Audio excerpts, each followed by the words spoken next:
Sad truth. Now, I think the time is come for taking questions from the audience. So we will start from over there. इसमें यूँ अच्छा thank you professor Hoodbhoy for the invitation. आपकी इजाज़त से मैं इन साहिब से फ्रांसीसी में सवाल पूछना चाहूँगा. उसके मानी ये आखिज़ हो जाएंगे इनके जवाब से. तर्जुमा कीजिएगा उसके बाद. मैं मुआजना करना चाहता हूँ भारत में मुसलमान के, अमेरिका में कालों के और इसराइल में अरबी रिहायशों के. Donc merci beaucoup pour votre... So I will translate, that's it? J'ai déjà okay. traduit pour eux. Donc, la situation des musulmans en Inde est beaucoup pire que je ne l'imaginais, grâce à vos statistiques. Alors, j'aimerais faire une comparaison d'après vos études entre les Afro-Américains aux États-Unis, les musulmans en Inde et les citoyens arabes d'Israël en Israël. Est-ce que c'est vraiment la même chose ou est-ce que c'est encore pire d'après vos données? Merci beaucoup. I think there are many similarities, and it's a very good point because, you know,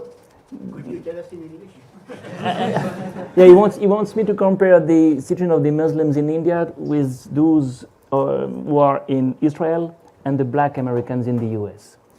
And it's a very good point because this is where you need to qualify what is a democracy. And the subtitle of my book is called Modi's India, Hindu Nationalism and the Rise of Ethnic Democracy. What is an ethnic democracy? A democracy like Israel is de jure an ethnic democracy because it's a Jewish state. It is there, you know, it is on the flag. But it's a democracy because you have elections, you have some independent judiciary, and you have some free press. Well, these are three pillars of what we call democracy. But in this democracy, some citizens are more equal than others, to paraphrase Orwell, because the Jews have more rights. In the US and in India, it's a de facto ethnic democracy rather than a de jure ethnic democracy, but the result is very similar.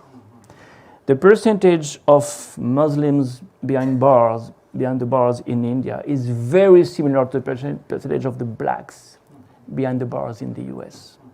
The same kind of overrepresentation. And in terms of presence in the public sphere, you have also this kind of discrimination. Discrimination or self-discrimination, you know, this is always very tricky. At one point, do you stop to try?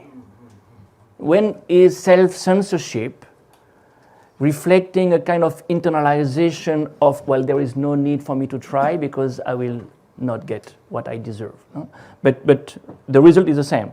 So I think we have entered a new era where this is becoming more or less the rule.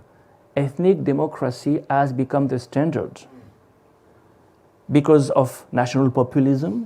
How do you win an election today? When you're Orban, when you're Bolsonaro, when you're Trump, when you're Erdogan, you attack your minorities in the name of nationalism. And the nationalism the nation you defend is the nation of the sons of the soil, the majoritarian nation, at the expense of the minorities, migrants or minorities of some other community. There are elections, but there is no equality.